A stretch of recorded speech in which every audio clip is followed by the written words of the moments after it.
Olá, povo de Deus, que a paz do Senhor esteja conosco neste dia.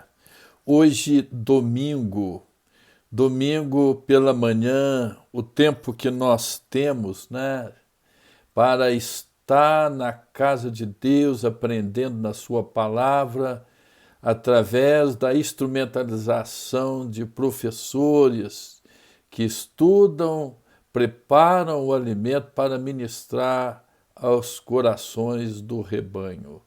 Meus queridos, ontem eu tive uma experiência muito gostosa quando meditava na palavra de Deus. Eu li no livro de Reis, o capítulo 17, as experiências e como Deus usou o profeta Elias na sua obra. Eu quero compartilhar com vocês aquilo que Deus falou ao meu coração. Irmãos, deixa eu contar uma das minhas experiências de aprendizado. Eu sempre fui uma pessoa muito atenciosa aos movimentos, aos eventos, às coisas que acontecem ao meu lado, desde a infância. E eu me lembro de uma experiência muito interessante, foi quando um serralheiro, um encanador foi chamado pelo meu pai para fazer uma tarefa de encanamento na nossa casa. E ele montou lá o seu cavalete para trabalhar e eu fiquei assim extasiado diante daquilo que eu estava vendo. Ele tinha uma serra de ferro que serrava ferro. E eu ficava indignado com aquilo, como que uma serra de ferro pode ser tão forte para serrar o próprio ferro. Depois perguntava para o meu pai tentava me explicar dentro do seu conhecimento. Mais tarde, quando nós tivemos a nossa construção do Sítio Esperança, eu tive outra experiência muito parecida com esta, quando eu assistia aquele homem que tinha o ofício de cortar pedras, preparando as suas ferramentas para cortar as pedras. Nós compramos barato umas custaneiras de pedra numa serraria de pedras aqui, e aí ele cortava aquelas pedras que fez aquela pavimentação da entrada do sítio, desde a porteira da entrada até lá as instalações, e ele cortava aquelas pedras com as suas ferramentas, e as suas ferramentas eram de ferro. Mas antes, para preparar as suas ferramentas, ele acendia um fogo, uma forja, toda arcaica, feita por ele mesmo, e ali ele produzia um calor alto e esquentava aquelas ferramentas dele, aquelas talhadeiras, ponteiros, até ficar vermelho, e um vermelho muito forte. E aí depois ele colocava num líquido que ele mesmo preparava, com óleo, com água, e ele fazia um movimento, deixava um tempo certo, e quando ele tirava, aquilo estava azul.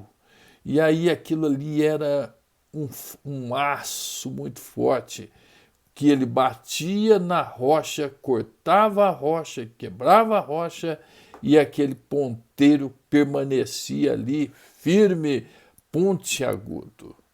Meus queridos, aquilo que ele fazia com a ferramenta ali era a mesma coisa que já havia feito com a serra que eu presenciei na minha infância. Ele temperava aquele material, ele dava uma têmpera capaz de fazer que aquele ferro comum ficasse forte como o aço temperado. E aí então ele tinha suas ferramentas prontas. Quando elas já estavam desgastadas, voltava ele lá na forja e fazia isso de novo. Meus queridos, é exatamente isto que Deus quer fazer conosco. Nos levar na sua forja e preparar-nos para os embates da vida. quando Deus nos leva na sua forja, nos passa na sua fornalha, nós podemos dizer que estamos ficando preparados para servir o Senhor e enfrentar os embates da vida. O momento que nós estamos passando hoje, meus queridos, é um momento complicado, mas nós podemos chamar de uma fornalha. Nós estamos passando na fornalha do Senhor, para ficarmos mais fortes. Eu quero compartilhar com vocês isto, né? Que nós estamos passando por uma fornalha. E Deus quer, esse é o tema, Deus quer que saiamos mais fortes depois que passarmos na fornalha. Esse capítulo 17 do primeiro livro de Reis é espetacular. E eu quero compartilhar com você. Eu gostaria muito que você ficasse atento a essas palavras e acompanhasse na sua Bíblia e meditasse nesta fase inicial do profeta Elias. Meus irmãos, 1 Reis 17, do versículo 1 ao versículo 7. Então Elias, o tesbita dos moradores de Gileade, disse a Acabe: Tão certo como vive o Senhor, Deus de Israel, a quem eu sirvo, não haverá orvalho nem chuva nos próximos anos, a não ser quando eu disser. Então a palavra do Senhor veio a Elias dizendo: Saia daqui, vá para o leste e esconda-se junto ao ribeiro de Querite, nas imediações do Jordão. Você beberá a água do ribeiro, e eu ordenei aos corvos que sustente você naquele lugar. Elias foi e fez segundo a palavra do Senhor. Retirou-se e ficou morando junto ao ribeiro de Querite, mas e nas imediações do Jordão. Os corvos lhe traziam pão e carne pela manhã, bem como pão e carne ao anoitecer. E ele bebia da água do ribeiro. Mas passado alguns dias, o ribeiro secou porque não chovia sobre a terra. Meus queridos, para formar um servo, Deus não precisa de pré-requisitos. Aqui nesse capítulo 17 é que surge o ministério do profeta Elias. Aqui que ele aparece. Ele aparece aqui então para ser um servo do Senhor. E nós temos conhecimento de que Elias foi um profeta tremendo, homem de Deus espetacular, porque Deus usou este homem de uma forma tremenda. O Senhor o tira de onde ele está. Ele era um tesbita, numa região de Tesbe, na região de Gileade. E ali ele vivia, ali ele cresceu, ali ele foi se formando. E num dado momento o Senhor o tira desta situação, da obscuridade, para ser aquele grande profeta do Senhor. Meus queridos, o Senhor não precisa de pré-requisitos. Ele levanta quem ele queira levantar para ser seu servo. E neste capítulo 17, a gente encontra aqui o Senhor trazendo esse homem para perto para ser o seu profeta. Meus queridos, Jesus fez da mesma forma, ele agiu do mesmo jeito, ele chamou também pessoas desconhecidas, pessoas simples, lavradores, pescadores, né? Chamou para ser os seus discípulos, para poder caminhar com eles, treiná-los para que eles fossem seus apóstolos. Meus irmãos, da mesma forma, Jesus não precisa de pré-requisitos. Jesus escolhe este, escolhe aquele, chama este, chama aquele, e trabalha com eles, e forma eles para servir o Senhor, conforme a vontade, conforme os planos de Deus. Então, a primeira coisa que nós encontramos nesse texto é um homem sendo tirado de um lugar que ninguém sabia, que ninguém conhecia, para vir para perto do Senhor e ser trabalhado pelo Senhor. Aí vem o segundo ponto do texto, meus queridos, que o Senhor então conduz Elias para a sua primeira experiência de viver entre o natural e o sobrenatural. Olha o que acontece, versículo 3 e 4. Saia daqui, vá para o leste e esconda-se junto ao ribeiro de Querite, nas imediações do Jordão.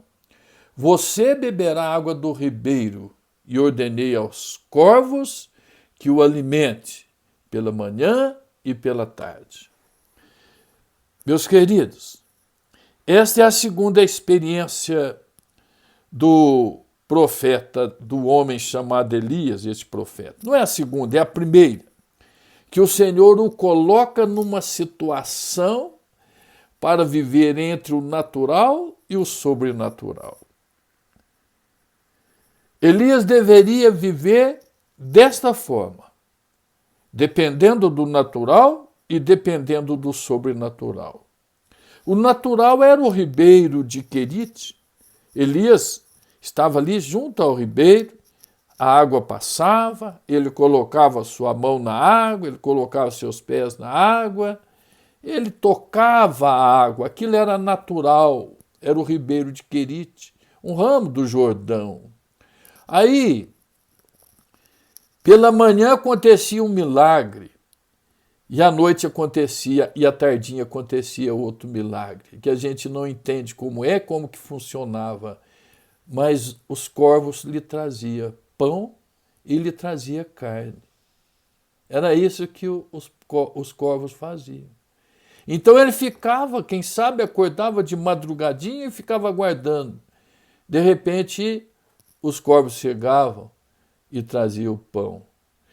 Aí passava o dia todo, ele se descedentava do ribeiro de Querite. E ali ele ficava. E à tarde acontecia a mesma coisa. E ele ficou ali, meus queridos, a gente entende que é um período de uns 6 meses. Porque quando o evangelista Lucas faz menção a esse texto, ele fala de 3 anos e meio.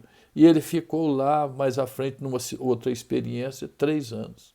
Então ele ficou mais ou menos 6 meses ali, isolado naquele lugar, quem sabe, aprendendo de Deus, entendendo o caráter de Deus. Esta foi uma primeira experiência de Elias. Meus queridos, a nossa experiência com Jesus também passa pelos mesmos caminhos. Nós vivemos entre o natural e o sobrenatural. O natural é o nosso trabalho, a nossa renda, a nossa conta no banco, os valores que nós recebemos, que nós compramos, que nós pagamos. E assim nós vamos vivendo, vamos trabalhando, vamos comendo, bebendo e usufruindo daquilo que a gente consegue como fruto do nosso esforço, do nosso trabalho. É bem verdade que debaixo da bênção de Deus, debaixo das dádivas do Senhor, da graça comum do Senhor para a nossa vida. Mas, em determinados momentos, a gente tem algumas outras experiências, e aí nós passamos por experiências sobrenatural. Quando a gente vê que o Senhor Jesus está fazendo uma obra diferente e que aquilo não é natural. Olha para o profeta Elias. Ele vivia ali. Ele comia daquele pão, e ele comia daquela carne, e ele bebia do ribeiro. Ele poderia olhar para o ribeiro e dizer assim: esse ribeiro está aí, e este ribeiro não vai parar. Eu vejo, é coisa natural, né? Agora os corvos, será que eles virão amanhã? Será que o pão vai continuar chegando? Será que a carne vai continuar chegando? E aí o que acontece? O ribeiro secou. Meus queridos, aquilo que nós podemos ver, aquilo que nós podemos tocar, aquilo que parece coisas naturais, desapareceu. O ribeiro secou. Meus queridos, quando nós vivemos entre o natural e o sobrenatural, e o natural desaparece, aí nós ficamos somente na dependência de Deus, de viver só do sobrenatural. Aí, meus queridos, acontece uma terceira coisa, uma segunda experiência agora para o profeta Elias. Não esqueça do que nós falamos, né? Nós podemos sair mais fortes depois que passar pela fornalha. Olha o que acontece, né, nessa segunda experiência. Secou o ribeiro. Aí o que o Senhor fala? O Senhor fala para o profeta Elias, no capítulo 17, do versículo 8 ao versículo 11.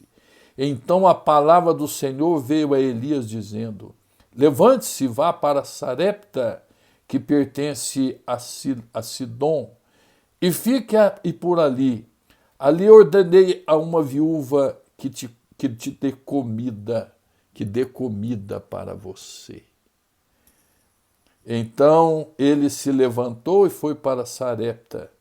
Chegando ao portão da cidade, encontrou uma viúva que estava apanhando lenha.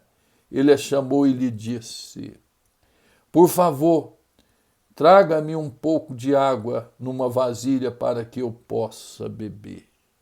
Aí o versículo 11 diz assim: quando ela já estava indo buscar a água, Elias a chamou e lhe disse: traga-me também um bocado de pão, por favor. Meus queridos, esta é a segunda experiência do profeta Elias. Ele é colocado por Deus numa fornalha mais quente. Lá na beira do Querite tinha os corvos e tinha o ribeiro. Agora o Senhor fala: Elias, agora você vai comer da mão de uma viúva pobre. E quando ele entra na cidade, ele encontra esta viúva e pede para ela água. E quando ela está saindo para buscar a água, ele fala: traga-me também um bocado de pão. Meus queridos, ele é colocado nesta experiência. Olha como que Deus forja um caráter, como que Deus aquebranta um coração e como que Deus alimenta a fé de uma pessoa. Ele poderia ter dito para Elias: ó, você vai, eu vou colocar você na dependência de um comerciante, de um homem próspero. Eu vou colocar você na dependência de alguém que tenha suporte,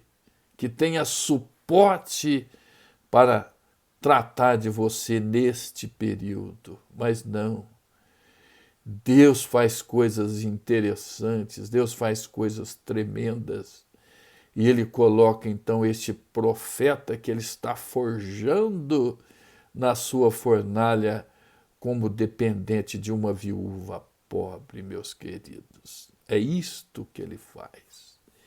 Meu irmão, minha irmã, nós não gostamos disto, não. Nós não gostamos dessas experiências, não, de ser colocado nessas fornalhas. Nós gostamos de segurança, nós gostamos de solidez, né? Eu quero algo assim que me dê segurança, que me fortaleça, em que eu possa confiar, que eu possa colocar as minhas mãos e ver que eu estou na dependência de algo que é forte e que pode suprir as minhas necessidades. Meus queridos, até esses dias, quem sabe, nós estamos vivendo desta forma, né?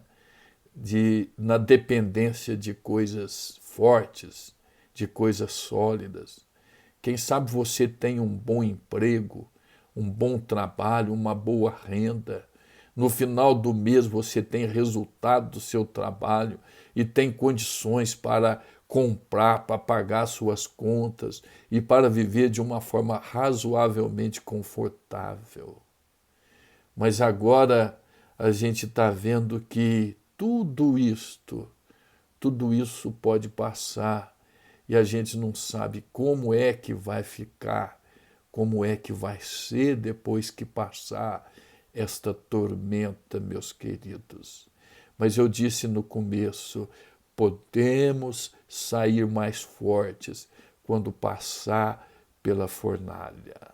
Meus queridos, aí vem então um quarto ponto do texto que nos ensina algo maravilhoso. Elias, então, é conduzido de volta à experiência de viver entre o natural e o sobrenatural. Mas neste contexto, nesta situação, ele já era mais fortalecido em suas experiências com Deus. Do versículo 12 ao versículo 14, nos ensina algo tremendo, meus queridos. Porém, ele respondeu: tão certo como vive o Senhor, seu Deus, não tenho nenhum pão assado. Tenho apenas um punhado de farinha numa panela e um pouco de azeite num jarro. E como você pode ver, apanhei esses 2 pedaços de lenha e vou preparar este resto de comida para mim e para o meu filho. Vamos comer e depois morreremos de fome. Elias disse a ela, olha, um profeta experiente já agora na sua experiência com o Senhor Jesus, com o seu Deus, né? Não tenha medo, não tenha medo. Vá e faça o que você disse, mas primeiro faça um pãozinho com o que você tem e traga para mim. Depois prepare o resto para você e para seu filho. Versículo 11. Aí vem o versículo 14. Porque assim diz o Senhor, Deus de Israel, a farinha da panela não acabará e o azeite do jarro não faltará até o dia que o Senhor fizer chover sobre a terra. Meus irmãos, pensem comigo, olhem para esse texto. O Senhor colocou Elias agora para ministrar. Quando ele percebe a situação ali que o Senhor o colocou, ele então entra ali como um homem de Deus, um profeta de Deus, e dá a seguinte profecia. Esta é a segunda profecia, porque a primeira ele deu a Acabe. E ele dá a segunda profecia do seu ministério e fala assim, vai lá, faça um pãozinho para mim. Na versão anterior da nossa igreja, Diz um bolo pequeno. Sabe por que um pãozinho para mim? Porque ela tinha pouca farinha e pouco azeite. Faça primeiro para mim esse. Depois você faça outro pão para você, para o seu filho. Por quê? Porque o Senhor vai abençoar a sua panela e o seu jarro. E a farinha não vai se acabar e o azeite não vai ter fim. Meus queridos, durante 3 anos que ele passou ali comendo da mão daquela viúva pobre, aquela farinha não terminou, não acabou, e aquele azeite também não acabou. E durante aqueles anos todos que ele passou ali, aqueles 3 anos, ele comeu da mão daquela mulher, daquela viúva pobre. E ela, então, todos os dias tirava daquela farinha, fazia o pão, tirava daquele azeite, fazia o pão, e no outro dia acontecia a mesma coisa. Meus queridos, Deus estava forjando este profeta. Ele estava formando este profeta para ser um homem de Deus, para ser um homem capaz de enfrentar o rei Acabe e a sua diabólica mulher Jezabel.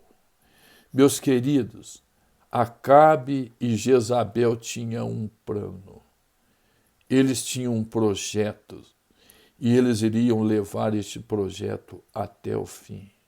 O projeto de Acabe, filho de Onri, esposo, marido de Jezabel, uma bruxa dos Sidônios, povo pagão, era riscar Deus da face de Israel, remover o nome de Javé de Israel e implantar o Baal, um Deus mentiroso, um Deus que não existe, um Deus falso. E esse homem está sendo forjado na fornalha de Deus para enfrentar Acabe, para enfrentar Jezabel, para enfrentar os 450 profetas de Baal. Meus queridos, então isso é o que está acontecendo. Meus irmãos, eu estou dizendo, nós podemos sair mais fortes depois que passarmos por esta fornalha que nós estamos enfrentando. Eu não sei como vai estar a economia, eu não sei o que os nossos governantes vão conseguir fazer, que dívidas e mais dívidas eles vão conseguir contrair, eles vão conseguir contrair, né, sobre a nossa nação, dívida que nós teremos que pagar para poder enfrentar esta pandemia que nós estamos atravessando. Não sei como vamos sair do outro lado, como será a economia, como que estará, né, a questão, as questões financeiras, como que estarão os empregos, como que estará. Eu só sei que não podemos demorar para fazer esta roda, não deixar esta roda da economia parar. Mas vejam bem, meus queridos, nós temos um Deus. Nós temos um Deus poderoso que estava mostrando ali o seu caráter para Elias, mostrando que eu sou o Deus todo-poderoso, que posso todas as coisas. Esta farinha da panela não vai ter fim, esse azeite da botija também não vai acabar. E assim eles comeram daquele pão todos aqueles dias de sequidão que o próprio profeta havia profetizado, e a terra estava em fome, aquela região estava em fome. Meus queridos, o Senhor Jesus faz isso na nossa vida diariamente, se nós o buscamos e mantemos um relacionamento íntimo com Ele. Ele nos mostra a sua presença, Ele nos mostra o seu poder, Ele caminha conosco, Ele nos abraça, nos afaga e nos mostra que Ele tem todo o poder e toda a autoridade sobre todas as coisas. Mas aí, meus queridos, vem a última experiência do texto de 1 Reis 17. Deus agora conduz o profeta a uma experiência mais forte, para ele aprender que Deus pode todas as coisas. E aí, aqui, o que acontece? Depois, a viúva é conduzida, faz um segundo a palavra de Deus, a farinha não acaba. Aí depois acontece uma coisa. Depois disto, versículo 17, o filho da mulher, dona da casa, adoeceu, e a doença dele se agravou, tanto que ele morreu. Deus agora coloca o seu servo Elias numa experiência mais profunda ainda. A mulher era pagã, mas dá a entender no texto que ela temia o Deus de Israel. E aí ela vai até o profeta e fala: será que você veio aqui para acusar o meu pecado e agora Deus tira o meu filho? O profeta fala assim: me dá o seu filho. Ela lhe entrega o seu filho morto. E ele sobe ao seu quarto, quem sabe no eirado, conforme eram as construções, uma escada externa que dava acima do telhado. Ali era o quarto de Elias. E ele então coloca o menino sobre a cama. E aí ele deita sobre o menino. E ele ora, fala com Deus, clama ao Senhor, para que o Senhor traga de volta a vida daquele menino. Isso ele faz por 3 vezes. E o menino voltou a viver. E aí então ele desce e entrega o menino para ela, vivo. E aí acontece o último versículo do texto. Então a mulher disse a Elias: agora eu sei que você é um homem de Deus e que a palavra do Senhor na sua boca é verdade. Meus queridos, que capítulo maravilhoso, que capítulo que tem grandes ensinamentos para nós e nos ensina de forma tremenda. Nessa última experiência do texto, o Senhor mostra para Elias: eu posso todas as coisas. Eu posso fazer aquilo que estiver na minha vontade, no meu plano. E você vai ser o meu servo que eu vou usar para combater Acabe e para combater Jezabel, para que o meu nome continue em Israel e para que Baal seja destronado, seja destruído, juntamente com os seus profetas. Meus queridos, eu disse no início que podemos sair mais fortes depois que passarmos pela fornalha de Deus.